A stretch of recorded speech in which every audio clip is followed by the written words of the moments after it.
All right, I think we're going to kick off because I think that we have a ton of content to cover in 30 minutes today. So welcome everybody. Thank you so much for joining the monthly sync. I recognize a couple of faces on the attendee list, but if anybody hasn't met me before, lovely to meet you. I'm Tash. I lead all things relating to customer growth at Hook.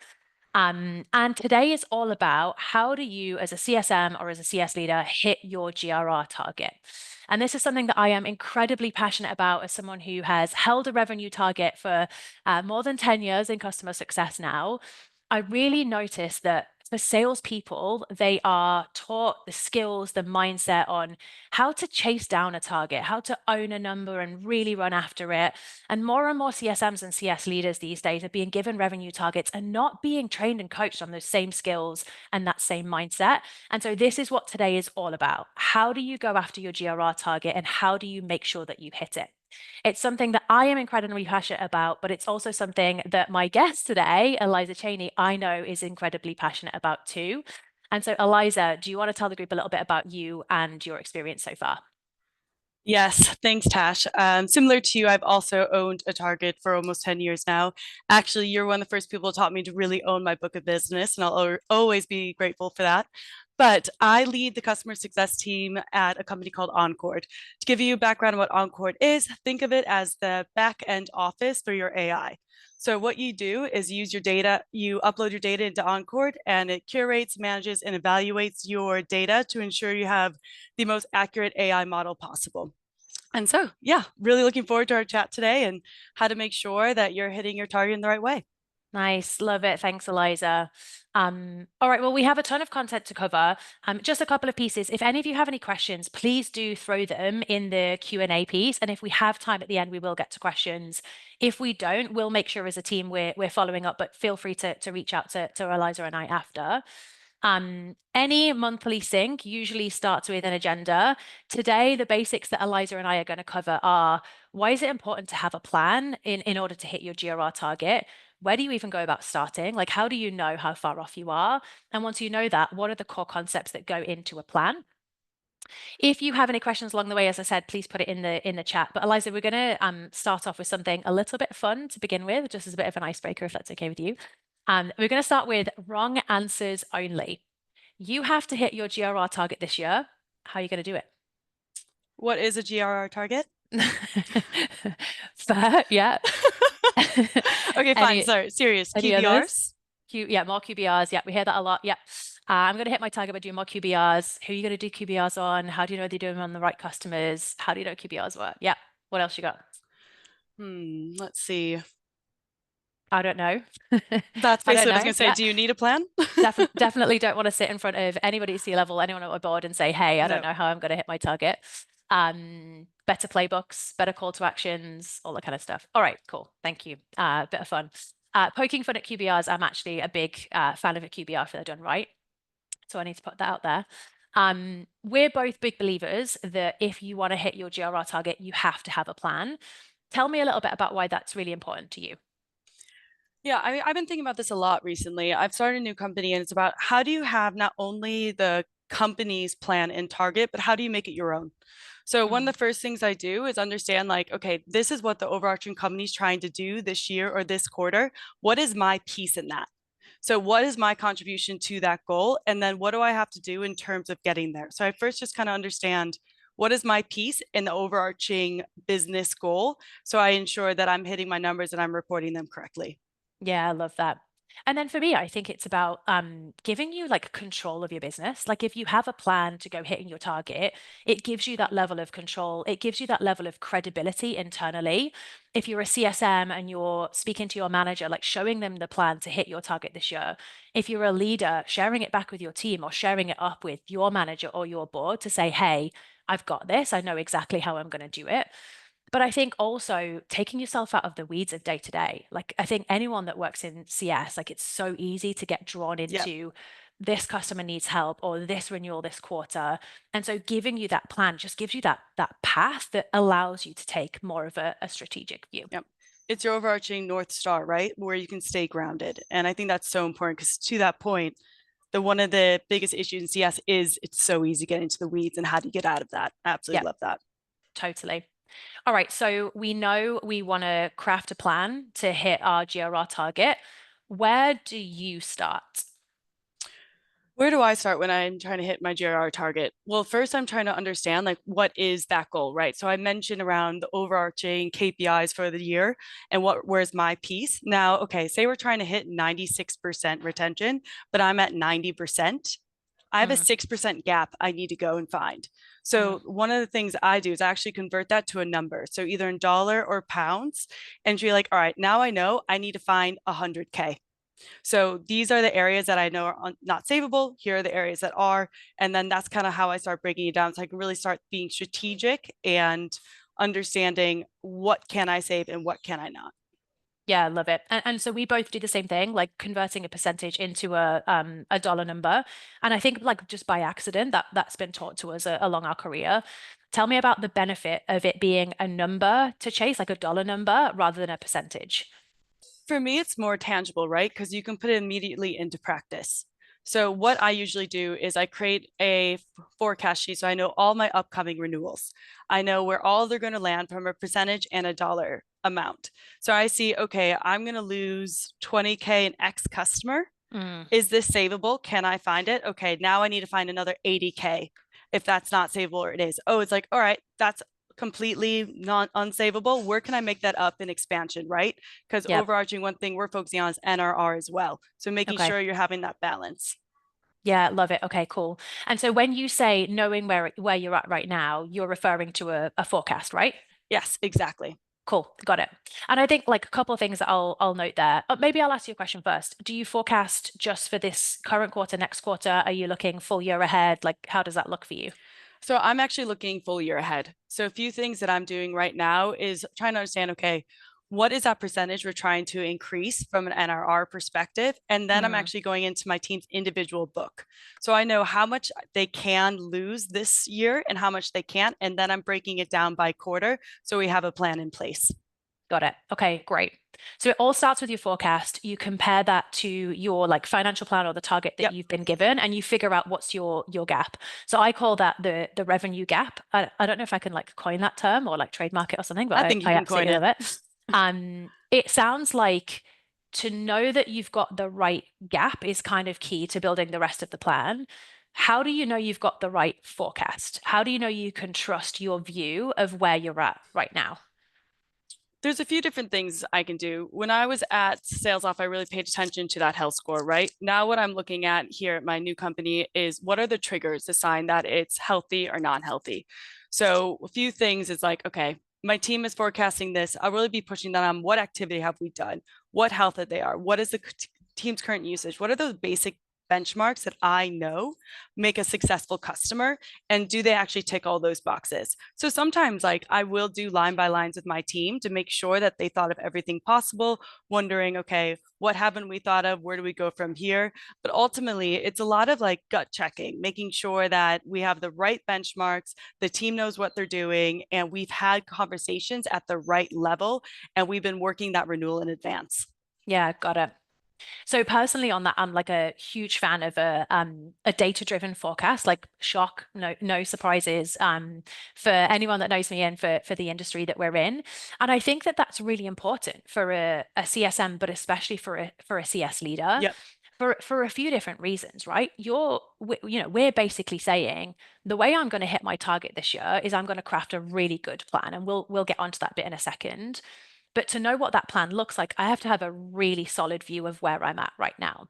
And Yep. so this like forecast, whether you're getting it by data, whether you're getting it by gut feel, you're basically as a CSM or a CS leader, you're hanging your hat on that. You're saying like, hey, here's where I'm placing my bets, and my bets are here to improve this current forecast. And so for me, I think that there's a real onus on like making sure that your forecast is accurate and that it is data driven.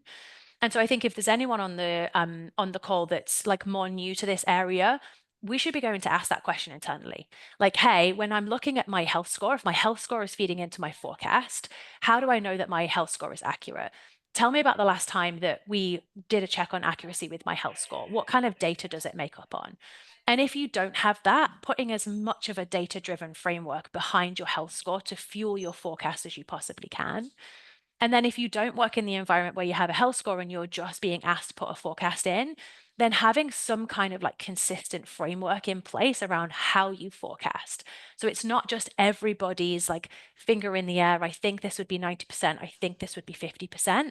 Like having some base level framework that says, hey, if adoption is less than 80%, then Yes. put them at yellow. And if it's less than 20%, put them at red.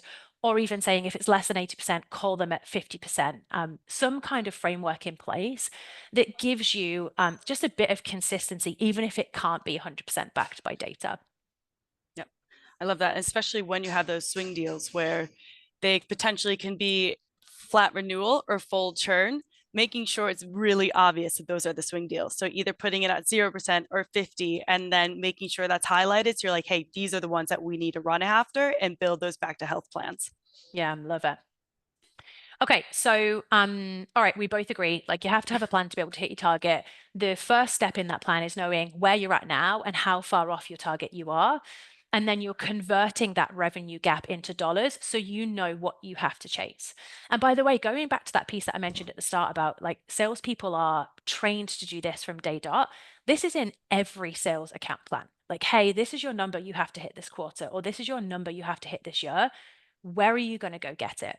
And whether it's purely them figuring out like how much like PG or pipeline gen they have to do to be able to hit their number, or if you're an AM with upsell and you're going, hey, well, I'm going to get 10K from these customers, I'm going to do a price increase and I'm going to get this amount.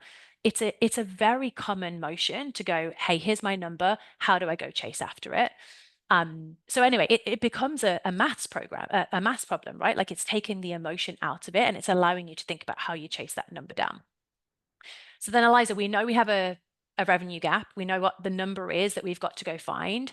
How do you go about finding that and building that into your plan so you know you're going to hit your target this year? Yeah, there's a few things I do. Like first, I've mentioned like creating that forecast sheet, right? Making sure I understand what do I have coming in renewals, what is a potential risk, what's safe, what's an expansion.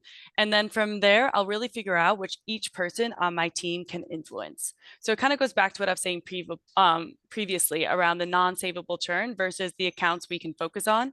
And from there, it's really about like, what is our back to health plan? How do we have a strong success plan around them? All joking aside, have we had a strong QBR where we showed them value? If we haven't, we need to get in front of the right people and have that conversation.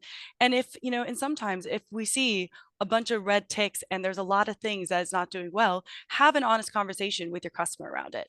Understand where we went wrong, where those gaps are, where we can get better.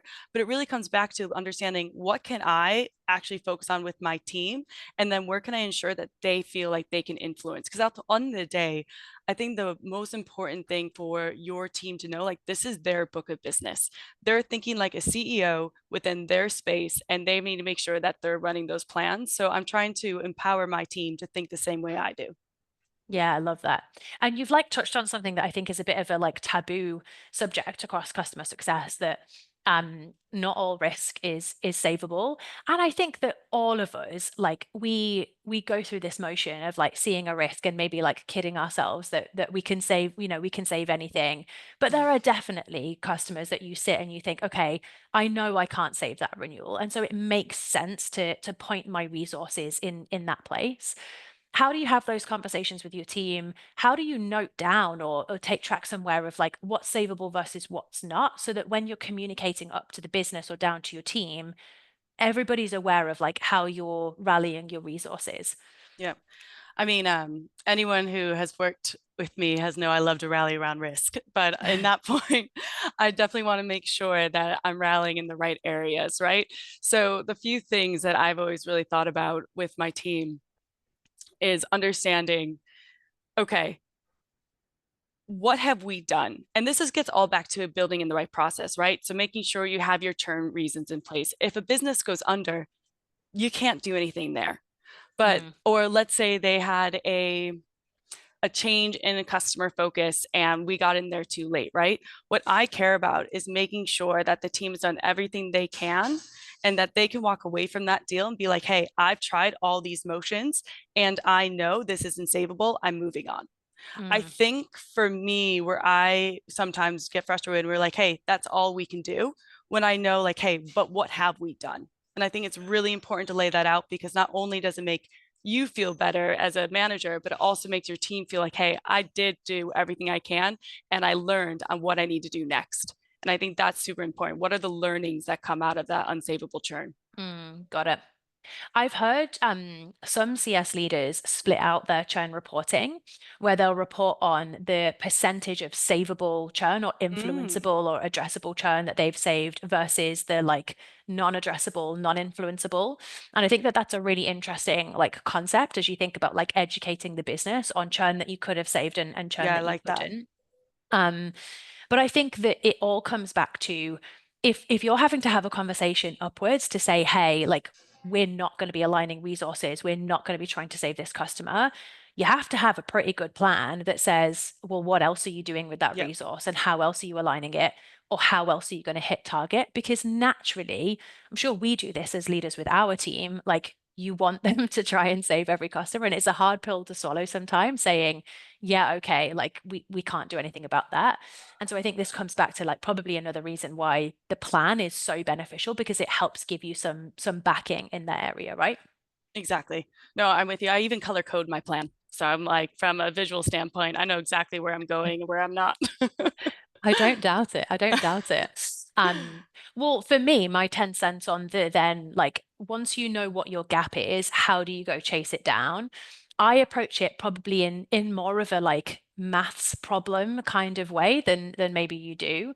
And I start to break down that number. I'm like, I think your example is like, hey, I've got 100K to find. Yeah, Wouldn't that be lovely, everybody on the webinar, if you were only 100K behind your churn plan?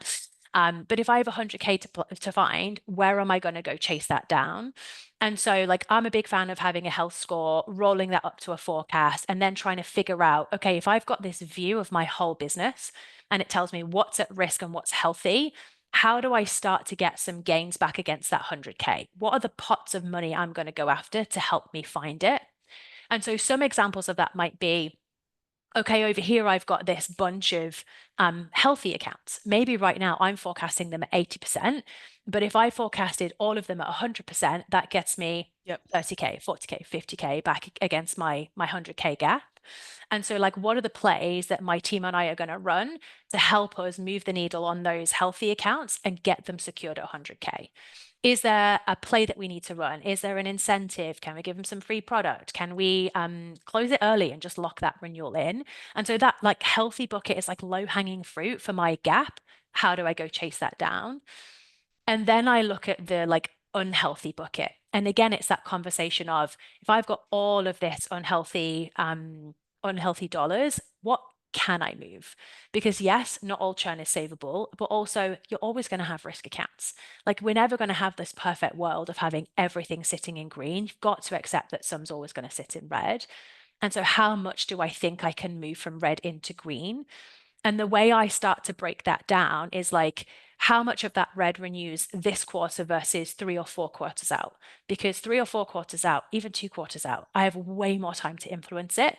And so then I want to see how much risk that sits in Q3 or Q4 could I turn into green? What Yep. plays am I going to get my team to run to go after that?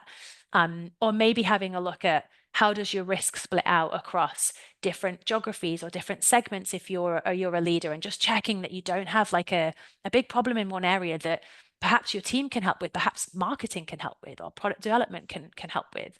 And then looking at, as I know we have in many a conversation, your highest ARR risk accounts. So just sorting your customers by health score and by ARR to see what are the top accounts that are at risk that are highest spend, and then how do I rally around them?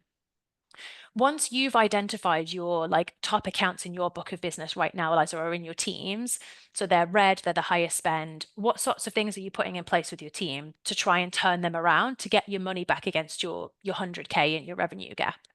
Yeah, I mean, to that point, it's like who else in the business can help us, right? Because we have this whole resources at our disposal. So if it's a product issue, can we bring in product and kind of go through what are the needs, what are they missing? But from what I really start is like, let's have a deal review.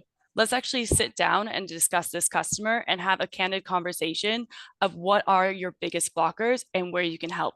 And that's when we know who are the additional resource that we can pull in. For instance, product, or we need a more of a, let's say, a C-level conversation. So we bring in our CRO or CEO to have that conversation. It's like not being afraid to ask for help. And I think one thing as CSMs, we get really nice stuck in our head about, but it's all on us. And I Totally. think Yeah. the whole point is it's not like this is a business problem that we need to go after and figure it out. So it's like make sure you pull in those resources, because one of the best powers of being a CSM is really being the liaison between the customer and the company. You Mm. can determine what needs to be done and you can ask for those resources. Yeah, I love that. And I was actually just chatting to a customer a little bit earlier today.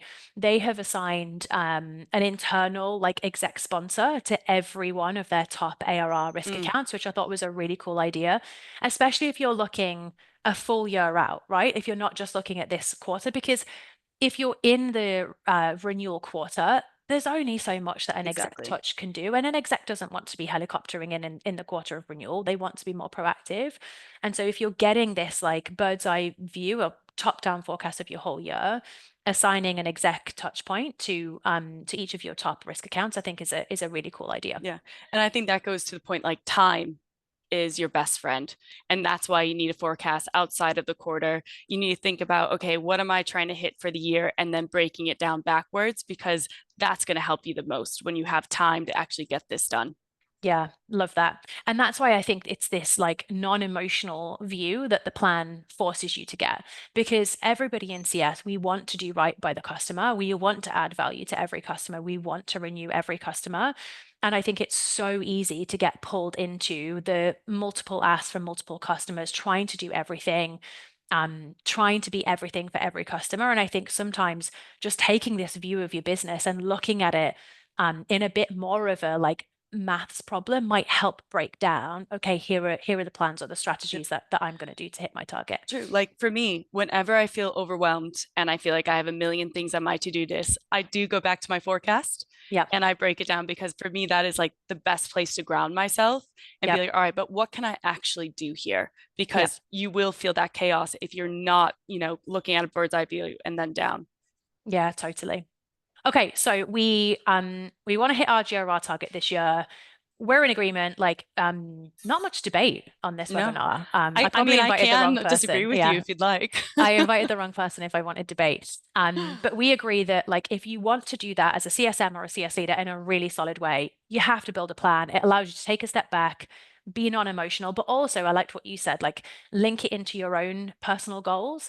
Again, I think this is something that sales do really well. Like, hey, what number do you want to hit this year? What target do you want to hit this year? And if you do that, what does that mean to you personally? I just sat in an SKO last week where we literally went through what that meant for every single person. So I really like what you said about like tying the company goals to your own personal goals as well. So we know we want a plan. We know the first step to doing that is you've got to do a forecast for where you are right now and figure out how far off my target am I? And ideally, you do that for the full year, not just the current quarter, because it allows you to be a bit more strategic, but also probably a bit more tactical in terms of how Mhm. you're going to go break that down. We want to turn that forecast and that gap into a dollar number so we know exactly what we're chasing. And then we go look at our book of business and we go hunt that gap down. And so you talked a little bit about figuring out what's actually influenceable and what's not. Like, how do I sit with my team and figure out what's worth saving? Where should I align my resources? And then we talked a little bit about kind of like breaking it down as a math problem. Yep. If you've got this health score view of your book of business and it's rolled up to a forecast, what can you change? What healthy can you move to 100% renewal? What risk can you turn around? I think from here, once you've sat and you've done all that analysis, so now I know what's influenceable. I've sat with my team and I've done that. We've figured out what's worth rallying around. I've figured out what my plays are against my healthy accounts to get them to 100%. I've figured out that a ton of my risk actually sits in Q4 and I want to rally my team around that. Really, the last element is you need to put all of these strategies into a plan. Because Yep. what you want to do is you want to bring your team or your manager along that journey with you. And so if you're a CSM, I don't know about you, Eliza. I would be so impressed if somebody in my team came to me and said, "Hey, here's how I'm going to hit my target this year, and like here's how I've thought about it. Here's the accounts I think I can go after and how I can influence them." I would be so impressed by that, right? Oh my God, job done. You're in. But then as a CS leader, being able to present upwards, like Yes. to your manager, to the C level, to the board, here's my plan of how I've thought about hitting target. But probably most importantly, as a leader, presenting back down to your team to take your team with you. Because quite often, we've said a few times today, you get pulled into the weeds, there's a lot going on. It's a really nice plan to be able to show to your team and say, hey, this is how we're going to do it. This is how I'm going to help all of you hit target this year. And here's what that means for each of you individually. Like, let's go get it. Yep. Couldn't agree more. I mean, I have no words. You're right. You picked the wrong person to bring on the on the webinar because that's exactly how I think. And what I care about is just like it's so empowering when you have a plan. Yeah. Because you're right. It takes the guesswork out. It takes the emotional part out, and you really feel like, all right, I know where I'm focusing my time. And I think in any job, that's what you want, right? You want to make sure you know where you're focusing your time and where are you going to ensure that you ask for help. Yeah. I love it. Okay, well, we're almost time up. I'm gonna recap with a couple of takeaways. If you're a CSM or a CS leader, like what do you do off the back of this webinar? Firstly, go figure out your forecast for the year ahead, not just the quarter. Like figure out how far off target you actually are and translate it into dollars. If that is tricky for you because you don't have a health score or you don't have like a standard framework for forecasting right now, go ask internally about the health score. Go ask like, hey, have we had a health score before? How accurate is the current health score? If we wanted to put a basic framework in place that says below this of adoption makes this color, is that doable? Otherwise, go and agree one with your manager, something that gives you that like framework and consistency to get you that data-driven forecast ideally for the full year ahead to figure out your gap. And then figure out once you know your gap, have a jolly good look at your book of business. Like what's savable, what's not. Be honest, have a conversation with your manager or your team about it and start to break it down into what's healthy that you could renew at 100%, what's unhealthy, what do you have the most time to influence, what's most likely to be able to be saved, and figure yourself out a really solid plan, broken down dollar by dollar on how you're going to go hit target. Eliza, thank you so much for coming on. You've been wonderful, and we even wore our little matching headsets today, which is super cute. No debate, but hopefully some really good takeaways for everybody who's joined. If you have any questions, we'll hang around for a couple of minutes. Please feel free to put them in the Q&A. Otherwise, thank you so much for joining. Please join next month. We'll have a totally different topic, and feel free to follow us on LinkedIn and reach out to myself or Eliza if you have any questions. Thank you very much, Thanks. everybody. Thanks all. All right, Eliza, we've got a couple of questions in the chat. I'm going to go through and we'll just try and answer them in a minute. Mick, thanks so much for the question. Hopefully you're still on. Yeah, you are. Brilliant to hear examples of accountability from CS and ownership of their numbers. Customer retention is a team sport in the company. 100% agree, Mick. What strikes me is how to do this at scale, particularly on long tail renewals. How do you have the ability to influence the long tail at scale? Because that's really important. What have we both done in terms of tools and processes to achieve it? Eliza, do you want to start? I mean, there's a few things. I think one thing I did at Sales Off that worked really well was with our more scaled CSM team. So we actually used the Hook Health Score to determine the motions that we were running. So if they were a healthy customer, we were meeting them quarterly. If they're a risk customer, this is really where we're spending our time in building back to health plans. And we weren't just looking in the quarter, we're looking through the entire year. So I knew that the team, based on running health plans, having touch points, and then creating automated motion for all the other healthy customers that were out of renewal, like let's say a year or two down the line, I knew that each customer is being touched in the right way and spending time in the right place. So for us, it was kind of going back to like, all right, what are our triggers, right? So if you don't have a health score internally, what are the other ways that you report on your book of business, and then figuring out, okay, what sort of touch points do I need to make for each bucket of customers, and ensuring that like you're not spending the same time with all of them. Because if Mm. you're engaging them all in the same way, that's where the team gets overwhelmed and all of a sudden they can't catch up to those renewals. Yeah, I love it. Thanks, Eliza. Mick, I think I take a probably a more like automated approach in the long tail. That's where I'm going to really look to tech to give me an automated health score across every account in my book of business, and I'm going to try and plug in some kind of proactive digital touch point that says, "Hey, this customer has dipped below this threshold on this Yep. metric. Let's drip feed them some content that helps them bring that back up." Or this customer has dropped a health score. Let's drip feed them some content to bring them back up. Because I think it's a really nice balance of like having to automate across the long tail, which many of us have to do, but also making it personal if you can trigger it off of an event that's unique to that particular customer. Eliza, we have two more questions. Let's see if we can answer them in a minute.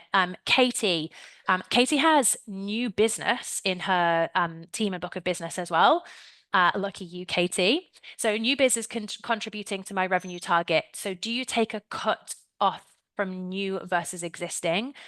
I probably would split this out, Katie. I would have a way of looking at my existing book of business and the GRR and probably the NRR in your world. So, like baseline, what was up for renewal and how much of that is going to renew, then how much of that expands. And I would probably separate that out from new business just in terms of like clarity on how I was going to focus across my accounts. But that's just my point of view. I'm with you on that, Tash. And then somebody else has asked, but anonymously, collaborating with other teams is obviously incredibly important. Agree. How can I get our product or engineering teams to prioritize our customer requests? I'll take this one. Yeah. Where I've had the most success in doing this, because I think it's a long-standing problem, right? I always put a dollar amount to it. Mm, So what I understand is like, okay, these are the amount of requests that are coming on. These are the amount of customers that it's affecting, but this is the ARR behind it. yeah. So this is the amount of dollars we can lose if we don't put attention to it. So you really show them as a bigger business problem and not just one-off requests. Yeah. Tash. Love that. And then like my 10 cents on that is this is where I again like rely really heavily on the health score. You've got to understand what goes into your health score for this to be valuable. But if you know you've got I don't know, 12 different aspects of like product usage data or specific parts of your product that go into your health score, you can then map that back to reasons that your customers are at risk. And again, tie it back to Eliza's point around everything converts into a dollar amount. And so if I can show that there's a part of a product here that is causing the vast majority of my risk, and that puts this number of dollars at risk, it then opens the door for us to have a conversation about what needs improved in that part of the product, and then some of the requests that your customers have pushed through. Thank you all so much for the questions. Thanks for attending. Eliza, thank you so much for being a wonderful first guest. Appreciate you all. And that's the end of the session. Thank you and goodbye. Thanks, Tash.